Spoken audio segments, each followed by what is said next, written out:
¿Qué tenemos que saber de este virus? ¿De qué se trata? ¿De qué estamos hablando? ¿Por qué nos suena a nuevo a los venezolanos y especialmente a los zulianos la aparición de este virus? Bueno, definitivamente es una enfermedad que no habíamos visto previamente, aunque hay algunos reportes, cuando uno revisa un poquito la historia, hace quizás unos 8 o 9 años de que pudieron haber habido alguna detección de casos.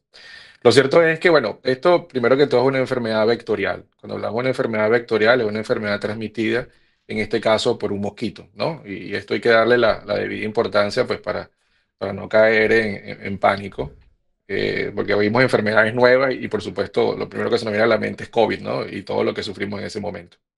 Esto es una enfermedad viral transmitida por un mosquito, y específicamente por un mosquito que es el culicoides, ¿ok? Que habitualmente conocemos como jejen.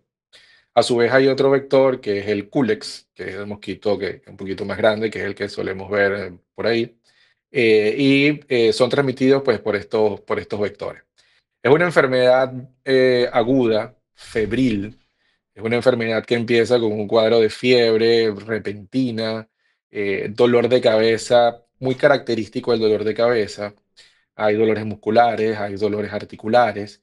Y si te pones a ver, pues recuerda mucho a lo que pudo haber sido dengue, clínicamente hablando, lo que puede ser Zika, lo que puede ser chikungunya. Y resulta que este virus es otro virus de la familia de los arbovirus, ¿ok? Comparten ciertas características similares y clínicamente es muy difícil de diferenciar esta enfermedad nueva oropuche de aquellas que ya conocemos con un poquito más de experiencia, como es dengue, Zika y chikungunya.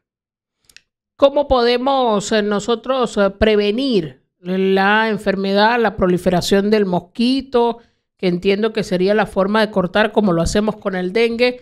¿Cuáles serían las recomendaciones iniciales para protegernos en el caso de esta y de las otras que aparecen en temporadas de mosquitos especialmente?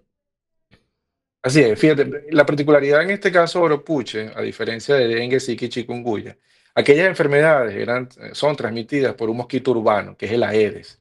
En este caso, puede ser transmitido principalmente por el culicoides, que tiene unos hábitos un poquito diferentes, están sobre todo en zonas selváticas, en zonas húmedas, donde hay manglares.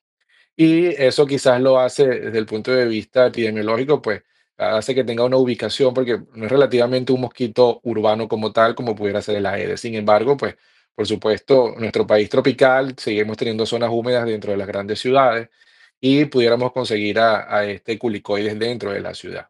Pero las medidas, como tú bien dices, no es nada que no conozcamos. ¿Qué particularidad tiene? Como el Culex, que es el principal vector, es un mosquito bien pequeño y más pequeño que la Aedes, que es el zancudo común, el patas blanca, como conocemos, o el Culex. Las mallas metálicas habitualmente pudieran no ser suficientes. Tendría que ser una malla metálica con un tamaño bien pequeño, alrededor de 1 milímetro, porque el Culex o el Jejen es un mosquito más pequeño. Después, pues todas las medidas que ya estamos familiarizadas, como por ejemplo el uso de repelentes sobre mosquiteros, el uso de repelentes comerciales sobre la ropa y por supuesto sobre la piel. Tratar de usar en aquellas zonas donde pudiera haber alguna transmisibilidad un poco mayor, pues usar mangas largas, usar las zonas que habitualmente están descubiertas o pantalones largos, pues tratar de cubrirlo lo más posible. Y los hábitos del cules principalmente son más al amanecer y al atardecer, a diferencia del culicoide, que es en la mañana y en la tarde, a diferencia del cules que suele ser en la noche.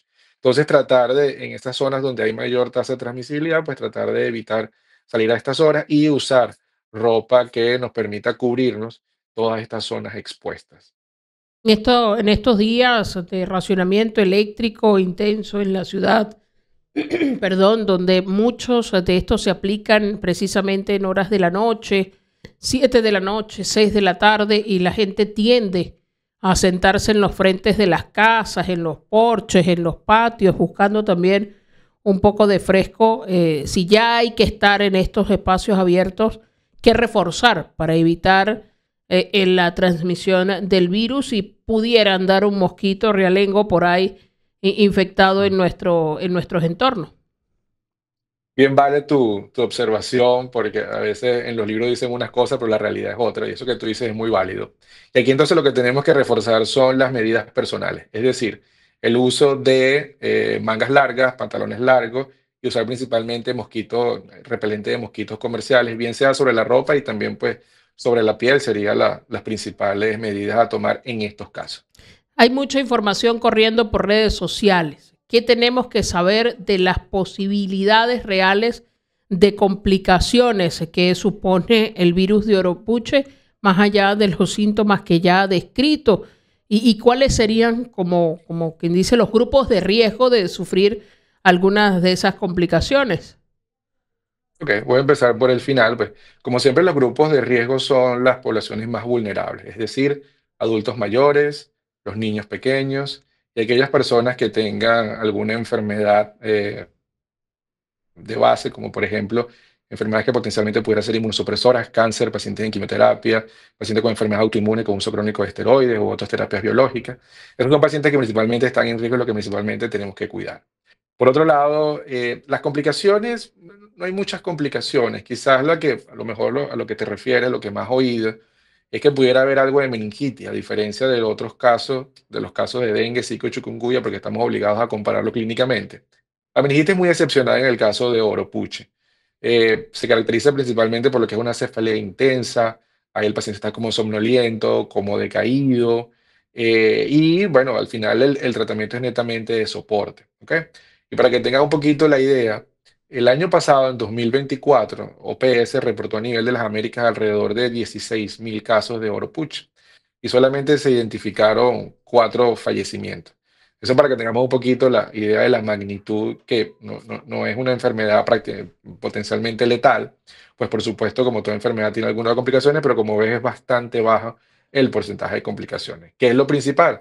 Los síntomas que mencioné al principio, los síntomas de fiebre, malestar, debilidad, decaimiento, dolor de cabeza, dolores musculares. Y aquí lo más importante, y me adelanto quizás un poco, el tratamiento es netamente sintomático, ¿ok? Es decir, el paciente tiene que estar hidratado, tenemos que asegurarnos de que el paciente tolere la vía oral, porque si comienza con dolores por náuseas, vómitos, diarrea, pues no podemos manejarlo en casa, sino que eventualmente habría que hospitalizar. Recomendaciones a quienes puedan sospechar de esta enfermedad que además puede confundirse, como usted bien ha dicho, con dengue o chikungunya, sí, sobre todo porque culturalmente habituamos primero a automedicarnos antes de acudir al médico, solo vamos cuando nos sentimos muy mal. ¿Qué previsiones tomar a la hora de tratar estos síntomas que podrían aparecer? Sí, lo principal es buscar atención médica, ¿ok? Ciertamente, y como tú enfatizas, pues clínicamente es diferente diferenciar Zika, dengue, chikungunya, que al final el tratamiento es netamente sintomático, pero bueno, pudieran haber algunas características principales que pudieran diferenciar uno de otro. Entonces yo creo que la recomendación principal es, uno, acudir al médico ante la evidencia de algún cuadro febril agudo con cefalea y dolores musculares y articulares. Y pues por supuesto tomar las medidas en casa pues para evitar, porque si bien esto no se contagia de persona a persona, tiene que haber un vector, pero evidentemente si hay un caso en casa, pues el resto del grupo familiar pudiera potencialmente estar en riesgo si hay un mosquito que pica a esa persona y pica al resto de la población.